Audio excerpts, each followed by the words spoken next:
This bizarre but prevalent ideology that permeates these policy measures purports to act in the name of justice for the marginalized, but it frowns upon American institutions. It rejects merit and achievement, and it advocates identity essentialism. We reject this woke ideology. We seek normalcy, not philosophical lunacy. We will not allow reality, facts, and truth to become optional. We will never surrender to the woke mob. Florida is where woke goes to die.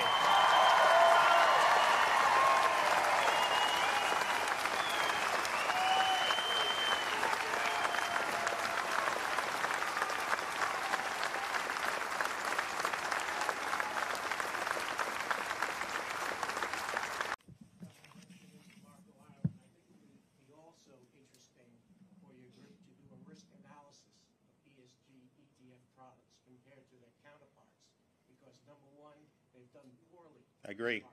And number two, they charge you more because Yeah. And that's the point you should make. No, it's a good point. So he basically saying, you know, what's been the results of this? They haven't necessarily performed great. Some people will try to manipulate that and say they're so great. They're really, you're right, they're not. They also charge more. But here's the thing with ESG and what we're doing.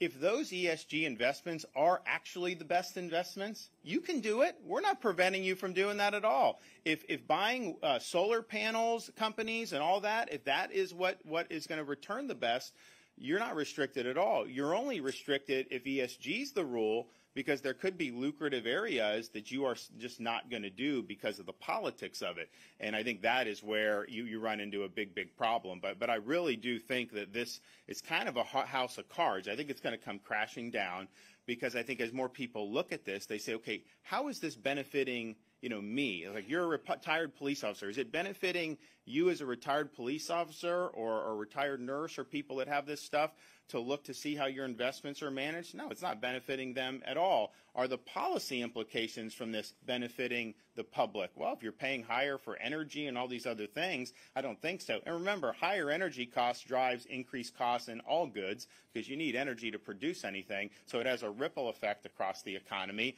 And then I think that it doesn't get talked about enough. I did mention it. We need to have competitive advantages against China. We need to be reevaluating the relationship where we're so dependent on China. How are you going to be able to have the ability to do that effectively if the costs here are going up artificially? We do not want to do that. So the supply chain crisis, where all our economy is basically being done in China, or a lot of major things are being done in China, that is not good for this country. It's not good for individuals. It's not good for our national security. So let's get with the program here, and let's start moving forward. So Florida will lead again, and I know many people will likely follow suit. Okay, thank you all. God bless.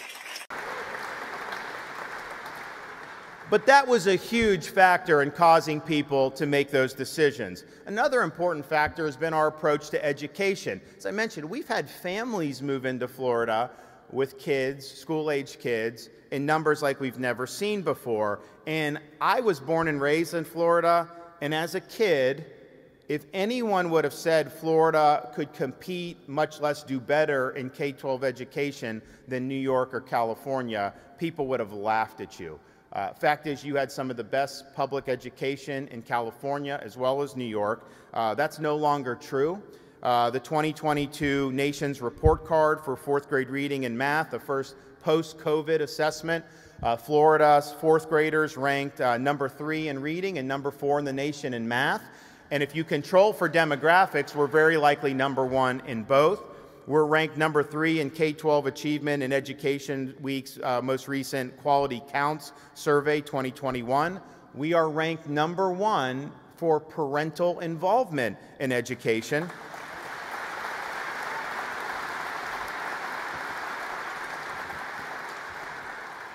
And we are ranked number 1 for education choice in all of the United States. Now, there was a survey, so as the COVID was going on, there would be surveys about what states had schools open in person, and sometimes it was by school district or city or whatnot. So 9 months into COVID, 10 months into COVID, January 2021, Burbio.com did the survey. State of Florida, 100% open in person.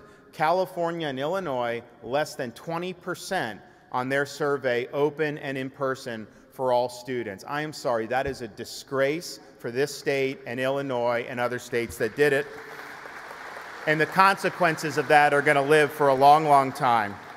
Now, we're proud of being the top state in the country for education choice. And yes, part of that means private scholarships, particularly for low-income families. We have about 250,000 students in the state of Florida on private scholarship. We also have 363,000 students in Florida in charter schools, which are public schools, but they're not controlled by the school districts and hence not influenced by the teachers' unions.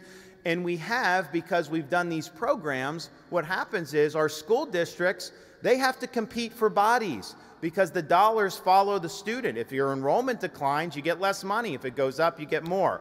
So our school districts have had to offer choice programs within the school district. So we have over 1.3 million students total, private scholarship, charter, and intra-district choice throughout the state of Florida. A place like Miami-Dade County, our most populous county, 2.8 million people, 70% of the students in Miami-Dade County attend a school other than whatever their local neighborhood public school would be. Sometimes it's private scholarships, sometimes it's charter, sometimes they're going other place within the district. But what that has done is that has driven our increases in student achievement. Because there's a healthy competition, and if the privates are offering a program, then the charters have to offer it. If the charters are doing it, then the school districts have to do it. One of the things that we've seen with the pandemic is the pernicious influence that you have with these school unions. They're very partisan, and they're pursuing a partisan agenda through our K-12 schools. We think that's wrong in Florida. I can tell you they sued me in the summer of 2020, and they were trying to get the schools closed in the state of Florida. We beat the unions on that, and we also beat them on expanding our choice programs.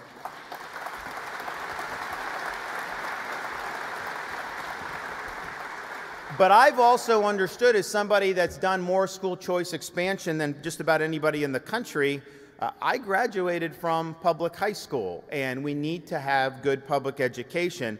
So since I've been governor, we've increased teacher salaries by over $2 billion, but we do not let the money go to the union. It has to be spent on teacher salaries.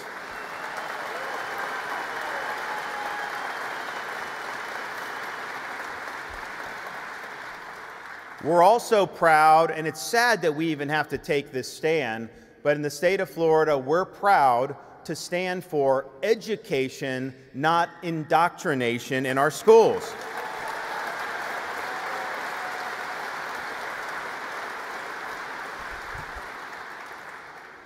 What is the purpose of having a school system? You know, the left thinks the purpose is to use your tax dollars and use public institutions to impose an ideological agenda, to foment political activism and advance quote-unquote social justice. In Florida, we reject that. We believe the purpose of education is the pursuit of truth, academic rigor, and to give students the foundation so that they can think for themselves and be citizens of our republic.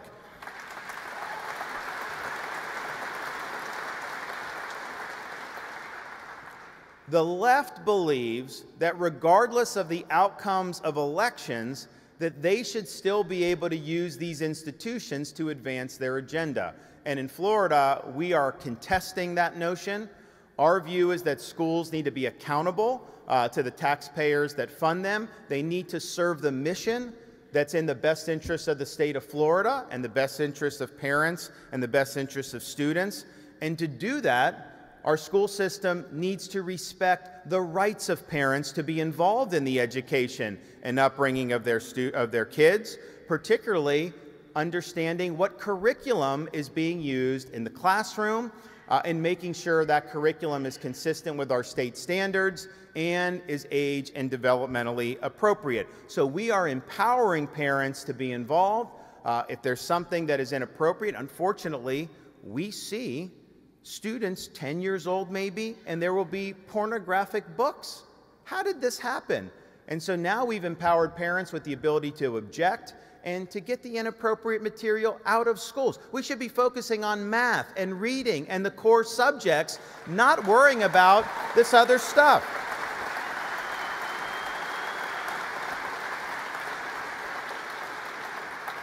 We're proud to have robust standards for American history, and that means teaching all aspects of American history. We've got great stories. We've had pitfalls, and students need to learn all those, but we reject ideas like critical race theory in our K through 12 schools.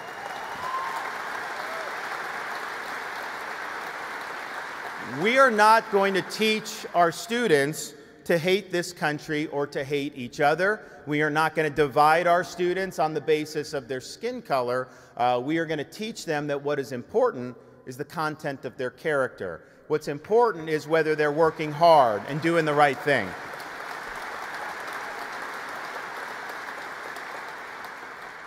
We also believe that parents in Florida, and my wife's here, who's a great spouse, and I think the best first lady in all 50 states, and we have our 6- and 4-year-old with us. It's been a big weekend for them. We started in Houston on Friday. They went to the Houston Rodeo. Then yesterday in Dallas, they got to go to Cowboys Stadium and check that out. They had monster trucks, and now they get to learn about President Reagan. So they're having a good time. I think they may get a little tired. But when I'm looking at these education issues, I'm looking at them through the lens not just of a governor, but I'm looking at them through the lens of a dad. And I believe parents in the state of Florida should be able to send their kids to elementary school without having an agenda jammed down their throats. They should not be teaching a second grader that they can choose their gender. That is wrong, and that is not going to happen in the state of Florida.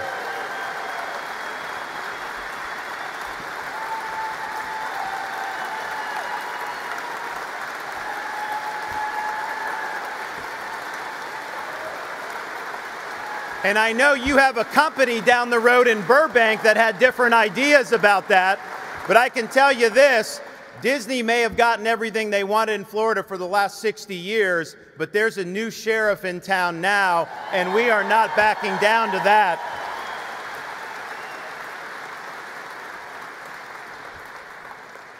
We are also working to reorient higher education towards those goals that I had mentioned.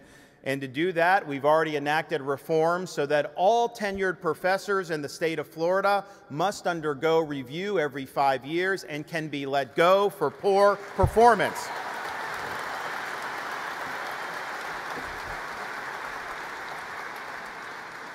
We will also be signing legislation during our legislative session to ensure that our universities operate in a colorblind fashion. And accordingly, we will be eliminating all DEI bureaucracies and programs. No more discrimination. We're going to promote merit. You look at some of the stuff that's going on. Do you want your neurosurgeon to have gone through medical school without taking a standardized test or being given that based on some type of ethnic consideration? I want it based on merit. I want the best people in these positions, and that's what we have to stand for. I've also appointed 6 conservative trustees to a small, publicly funded liberal arts school in Florida, Sarasota, called New College. It had basically been left of the left, almost like a commune, no grades, bad test scores, but it was funded by our tax dollars.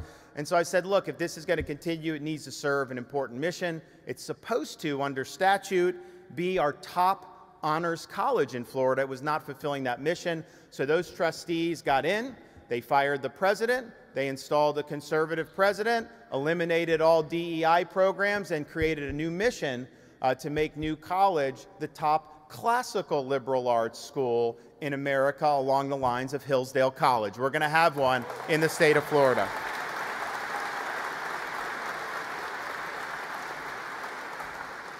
So parents are concerned about using the schools to impose ideology.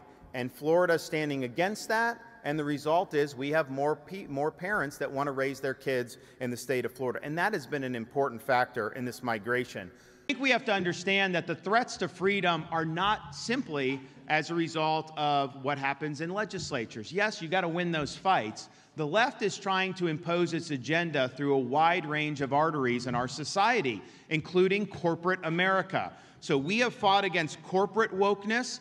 We are going all out against ESG, this environment, social governance.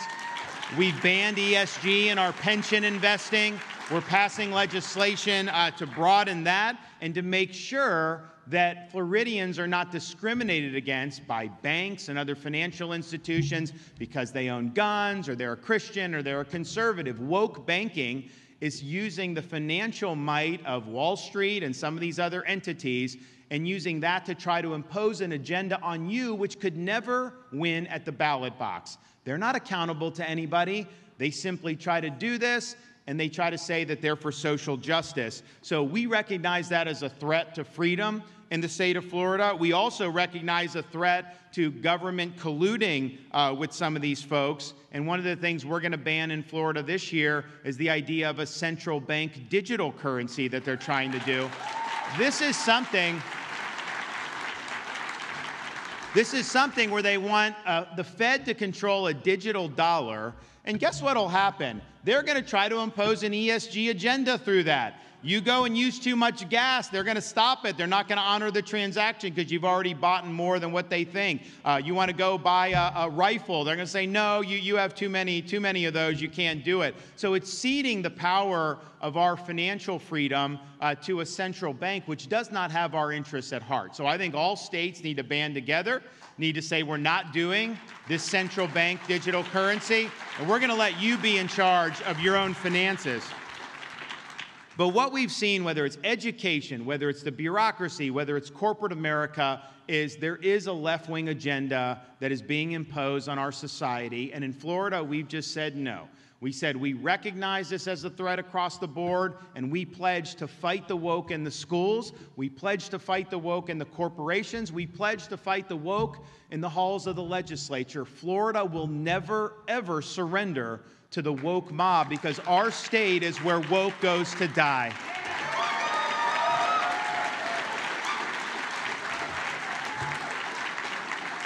Now, we're proud of the stands we've taken. We're proud of the success Florida has. And one of the things I kept noticing during the last campaign were the vast majority of Floridians were really satisfied and happy with the trajectory of Florida, but they were very pessimistic about the trajectory of the United States of America. And why not? You look what's going on in D.C.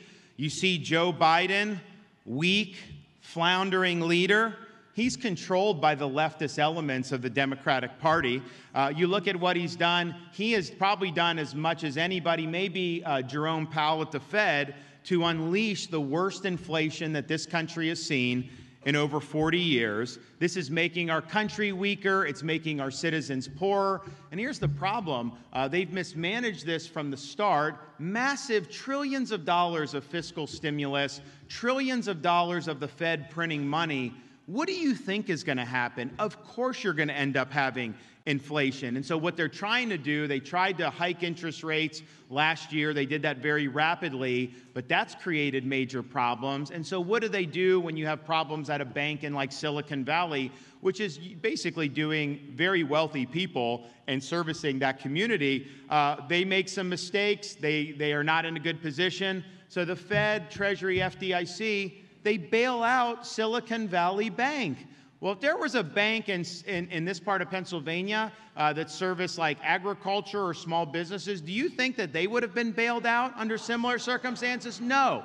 So what they're trying to do with their policies is make all of us deal with the harm, but the elites get insulated from their decisions. And so they've now pumped another $400 billion back into the economy. That is going to increase inflation. And so we've got some look, I'm happy with Florida's economy. We're clicking, but all these other things that are coming on the top with the inflation, the interest rates, and all the regulation, it's causing big problems. And I think, unfortunately, there's likely to be stormy days ahead. Part of the reason is Biden's waged war on our own domestic energy production. We have resources here in this country that we need to be using and using to the hilt.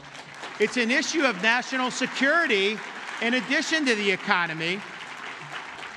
His fecklessness with the border, I think, has been an absolute disgrace. You have people that are dying by the tens of thousands in our country because of fentanyl overdose. You have criminal aliens that are pouring into the country. And forget about even the bad stuff, just the sheer number of having millions and millions of people that we don't know who these people are, dumped into communities all across America. What does that do for social services, education, criminal justice, all these things? It creates huge burdens, and he's basically just turned a blind eye to all of that. It's been a massive dereliction of duty. And of course, he sits atop an unaccountable administrative state. This is an administrative state that is not answering to the American public. They don't serve the interests of we, the American people. They loom over the people, and they impose their will on the people. You know, Ronald Reagan used to say the most frightening words in the English language were, "I'm from the government and I'm here to help." And when he said that, he was identifying the problems with kind of the Great Society run amok, some of the things that happened in the 60s and 70s. He was right about that. I think the difference between his time and our time is, yes, the bureaucracy still does all those things, but the bureaucracy has become weaponized against people that the elites don't like.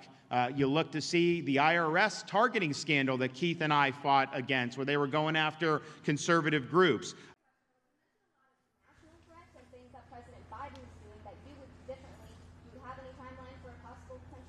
Well, what I would just say is this. I think if you look at some of the problems in our country, I think things have gotten very bad very quickly over just a short period of time. And I think a lot of it is due to a lack of leadership.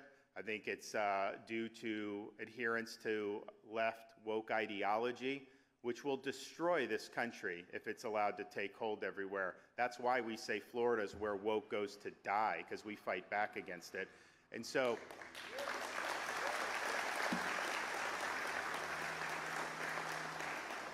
I think part of when you look at foreign threats and you look at a country like China and their ambitions, one, you got to recognize the folly of prior American policies for the last generation. Remember, they told us if you put China in the World Trade Organization and grant them most favored trade status, that they would end up becoming capitalist democracy. That's what these elites were saying would happen. In reality, China got much richer. They created a massive industrial base, and they've used that to fuel more military and really to fortify Xi Jinping's ambitions. So that's just the reality of what happened. The elites in this country let us down. It's also the case when you start talking about somebody like China and really any threat that you can think of. A strong America abroad requires a strong America at home. And I think the elites in this country have ignored problems at home for far too long. You just look at the southern border. People are dying because of the fentanyl that is pouring in across that border. What kind of a nation just allows tens of thousands of people to die at the hands of fentanyl that the cartels are bringing over? What kind of a country allows Mexican drug cartels to rule our own border of our own country? So you see failure after failure, and there's a lot of threats to this country. But I'll tell you, if we can't get our house in order here at home, we've got no chance to deal with any of these other issues abroad. Yes. Well, I am running for President of the United States to lead our great American comeback.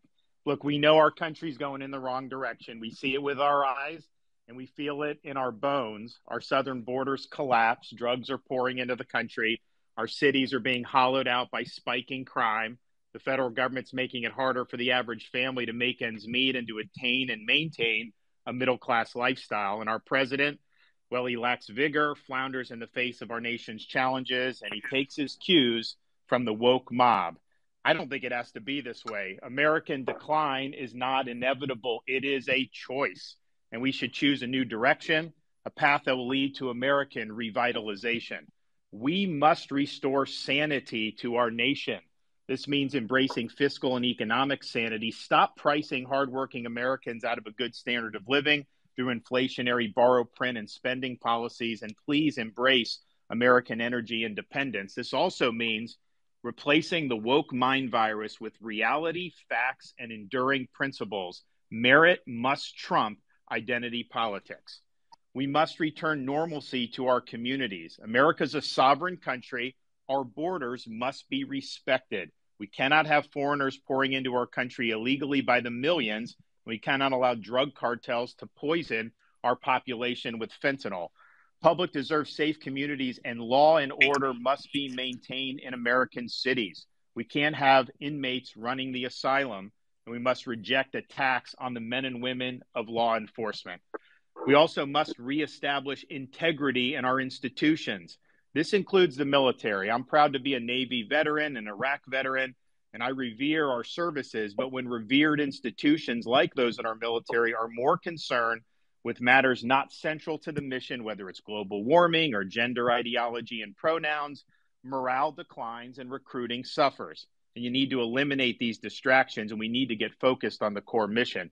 We also cannot have true constitutional government if the most significant issues are decided by the whims of unelected bureaucrats rather than the people's elected representatives. Reestablishing integrity in our institutions means we must reinvigorate our constitutional system by returning the government to its rightful owners, we the people.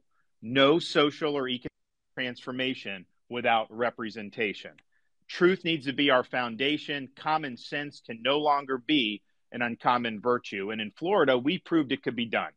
We chose facts over fear, education over indoctrination, law and order over rioting and disorder. We held the line when freedom hung in the balance. And we're thriving as a result. Florida is the nation's fastest growing state. We're number one in net in-migration, number one in new business formations, recently ranked number one in education. We have a 50-year low crime rate and one of the lowest tax and debt per capita in America.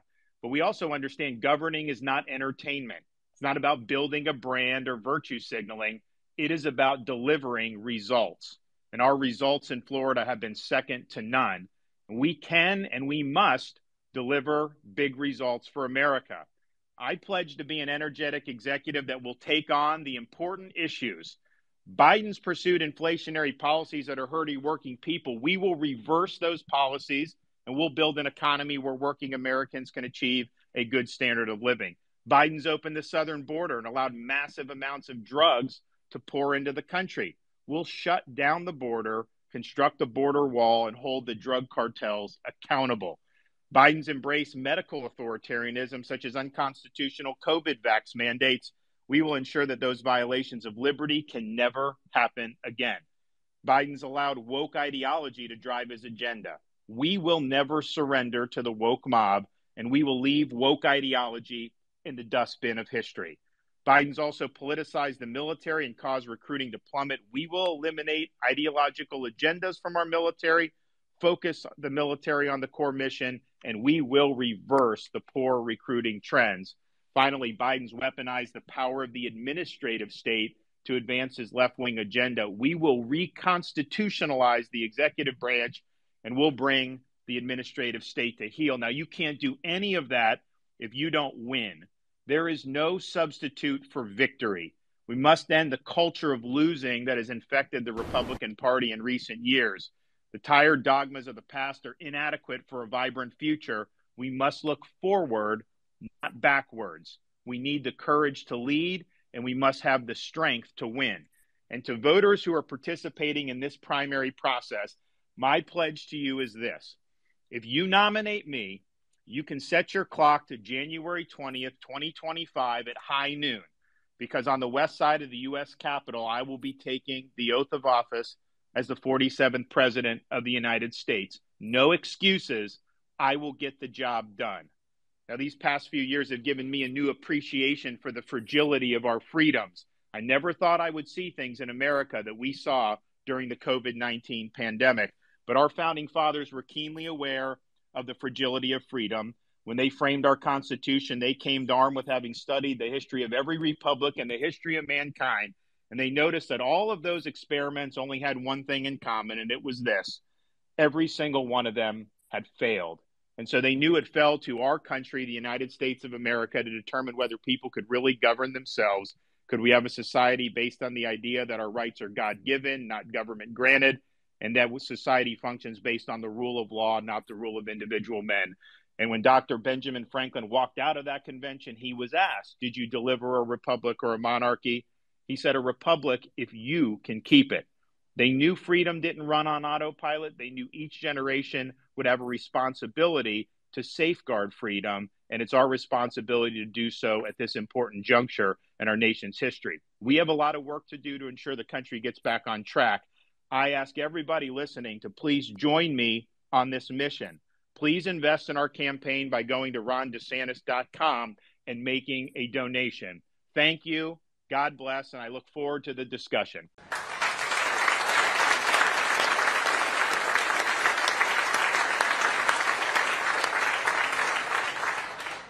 So when I approach issues, I obviously have, faith that guides me, political philosophy that guides me, but what it guides me more now than 10 years ago before we had kids is the fact that I'm a dad of a 6, a 5, and a 3-year-old. And I see what's happening around this country where there's really an all-out assault on parents' rights, all-out assault on the family, and I know we cannot be successful as a country if we don't recognize the fundamental right that parents have to direct the education and upbringing of their kids. You recognize it in Iowa, we've protected it in Florida, but some of these other states are doing the opposite. In California now, they passed legislation that says, as a parent, if you have a kid, say you have a 10-year-old son, and your son comes to you and says that he thinks he's really a girl, if you don't indulge that, you could lose custody of your kids.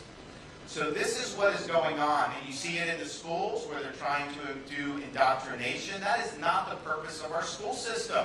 We want education. We don't want indoctrination in the schools. Florida, we put our money where our mouth is. We not only have a Parents' Bill of Rights, we eliminated critical race theory in our K-12 schools. We're not teaching kids to hate this country or to hate each other. We also excluded and prohibited the imposition of transgender ideology in our school system. It is wrong to tell a first-grade student that they may have been born in the wrong body or that their gender is a choice. Parents do not want that. It's inappropriate. First of all, it's not true, and it's not something that has a place in the school. Yet you see that happening across the country. In Florida, we said it's not going to happen in Florida, so we did a bill called the Parents' Rights in Education, and the parents in Florida, regardless of political, they were really supportive of it. I mean, we want to focus on the basics, and I want my kids to focus on the basics. I don't want them being told that they can change their gender. It's just fundamentally wrong. The media didn't like when we did it. The left didn't like when we did it. There's also a company that you may have heard of based in part in Central Florida named Disney that didn't like what we were doing. But throughout most of Florida's recent history, or all of Florida's recent history, Disney basically called the shots. I mean, they're the most powerful company in the state. If they wanted something done, it usually got done. If they wanted something stopped, it usually got stopped. And too many Republicans in our party throughout many, many decades have always bent the knee to big corporations and sometimes don't do what's right. Well, that's not me. So when they were coming after me, I said, you know what? I took an oath to support and defend our state's Constitution and the people of Florida. I did not agree to subcontract out my leadership to a woke corporation based in Burbank, California. So we're doing what's right. And we're going to stand for what's right. We also understood that so we have 6, 5, and 3. My oldest is a 6-year-old daughter, 5-year-old son, 3-year-old daughter. And, they all like different activities. They're all very good in sports.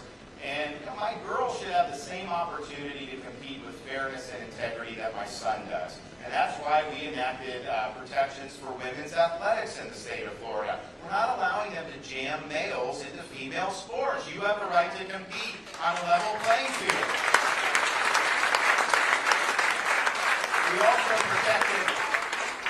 also protected the girls' bathrooms and the locker rooms. You know, I was at the Faith event yesterday in DC. I had a swimmer come up to me. She actually competed against the Penn swimmer, the tall, you know, had been on the men's team for 3 years and then switches to the women's team and wins the national women's championship. What a fraud. Give me a break. But she said that, you know, that swimmer was in their locker room with them, and it was uncomfortable. So she had to go in like a utility closet to change because she wanted to be, you know, and I totally understand that. So in Florida, we protected those safe spaces. I think that that's a no-brainer to have to do. And it's sad that we have to do this, but we did. You know, we have prohibited this gruesome practice of doing puberty blockers and sex change operations on minors. It is wrong. It is mutilation, and it has no place in a free and just society. And in Florida,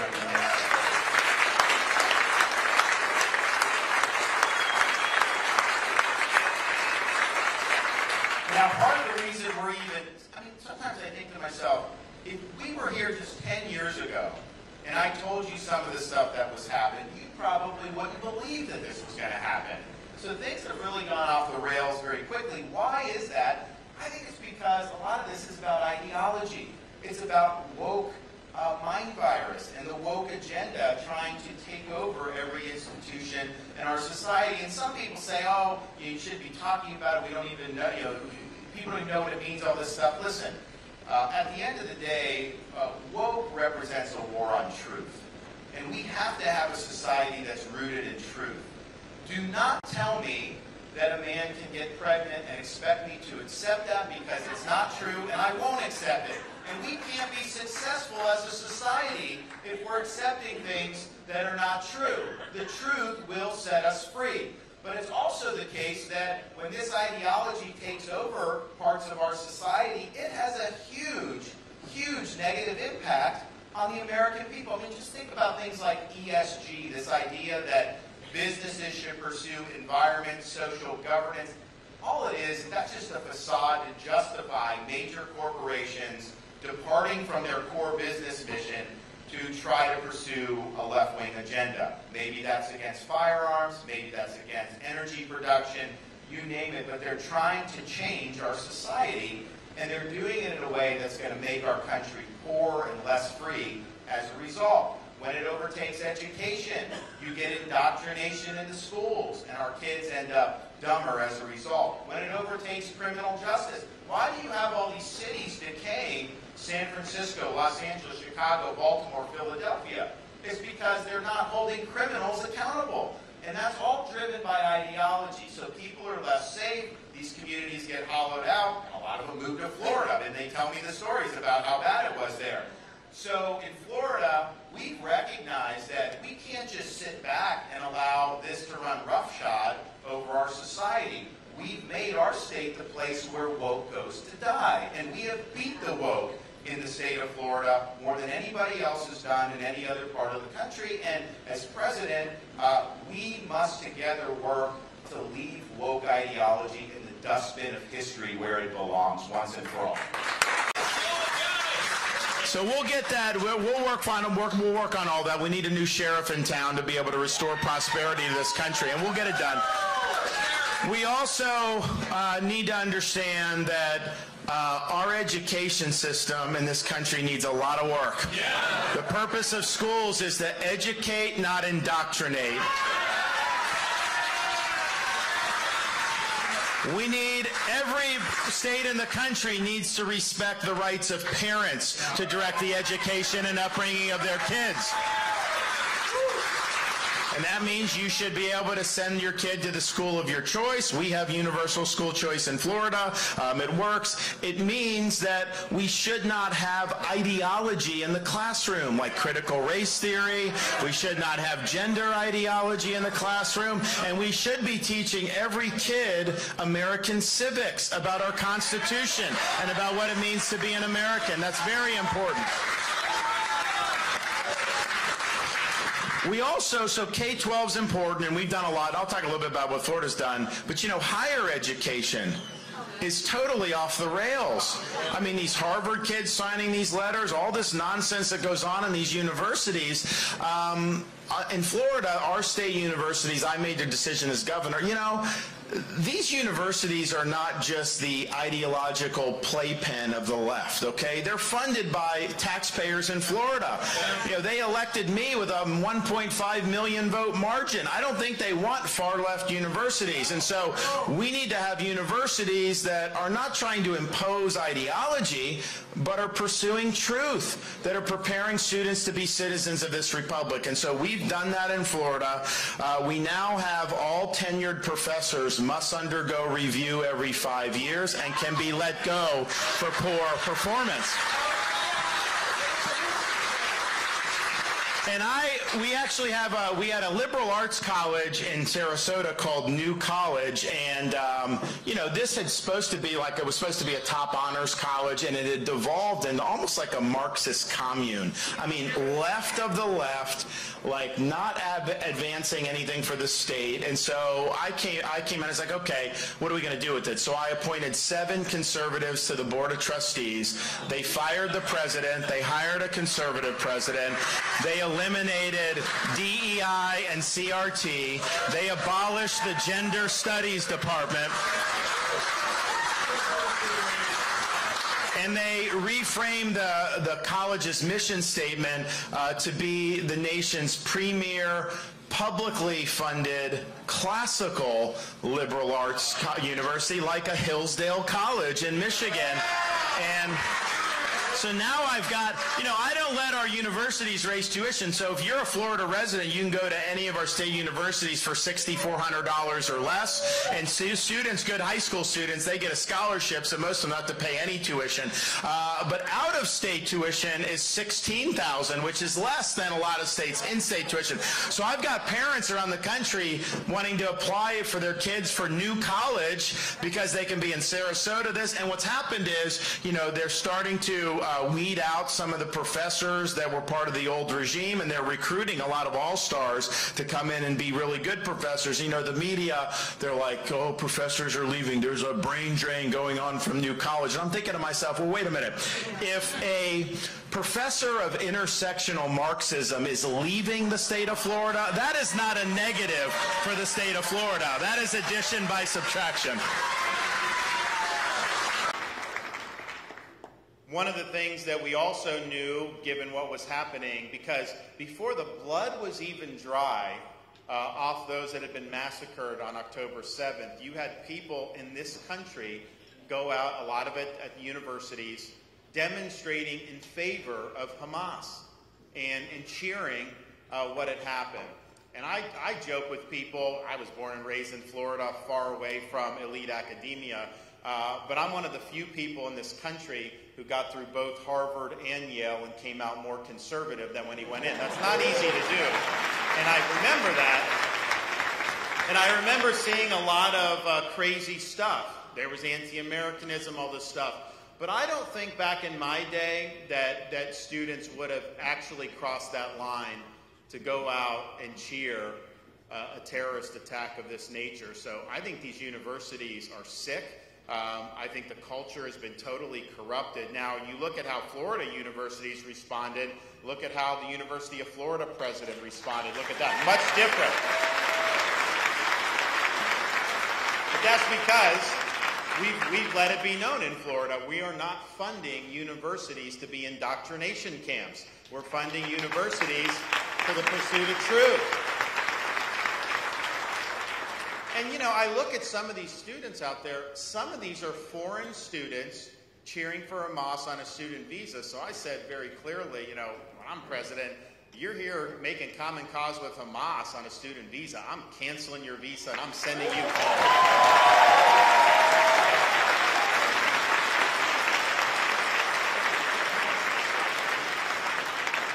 But we had an issue here in Florida. I mean, they have them all over the country. We're the only one willing to take it on.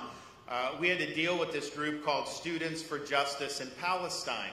And the thing about it is people will say, you know, First Amendment, all that. And clearly, yeah, you do have a First Amendment right to oppose the U.S., oppose Israel, to even be very hateful in what you do. I mean, that's well established. But you don't have the right to join forces with a terrorist group. You don't have a right to provide material support to terrorism. And this particular student group, right after the attacks, put out a statement saying, we don't stand in solidarity with Hamas. They said, we are part of Hamas movement. Well, okay, you're telling me what you are, so we deactivated Students for Justice in Palestine. I'm not dealing with this. Give me a break.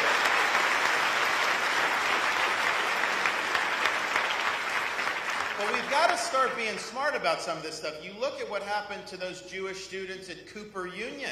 They're literally fleeing for their lives. I have a lot of people that I'm friends with that have college-age kids that are Jewish. They don't want to go to college campus. It's not even safe to be out there given how these universities have let the inmates run the asylum. But part of the reason it's gotten to this point is because for a generation we've neglected the intellectual rot in these universities. Ideology, woke agenda, that has corrupted so many universities throughout this country. And I've told Jewish audiences this before. Woke is anti-Israel and woke is anti-Jewish. You can take that to the bank.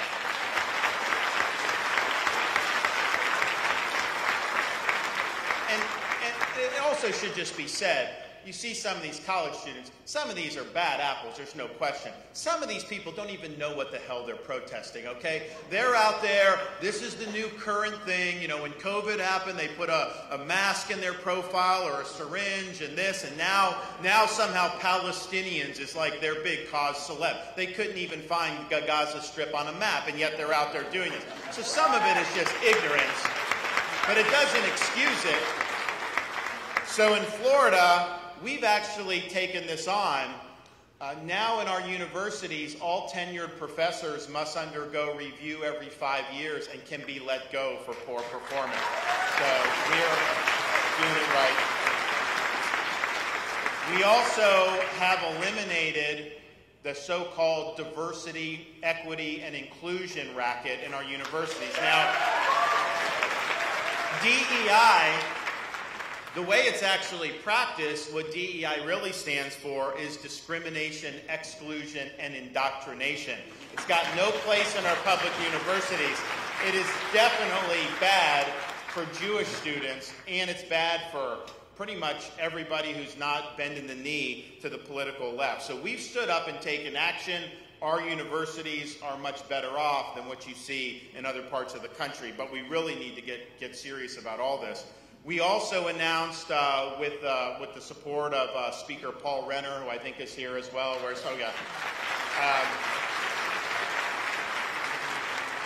That we're going to be expanding our state-based sanctions against Iran.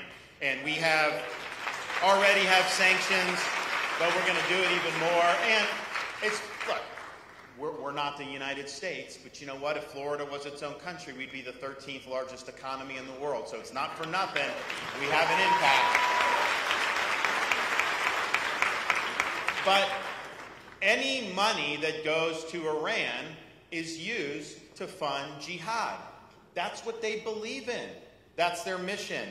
And when Biden came in, he relaxed the sanctions. They've had billions of dollars go in for oil revenue over the last 2.5 years. I don't think the Hamas attack would have been able to happen without that money going from Iran to Hamas. And of course, they're also sending to Hezbollah. So if the federal government is not going to do anything, we're going to at least do our part. So we're having a special session of the legislature. We're going to knock out the Iran sanctions. We're going to do more security for Jewish day schools. We're going to do a lot of good things in that. And so I appreciate the Speaker's leadership on that.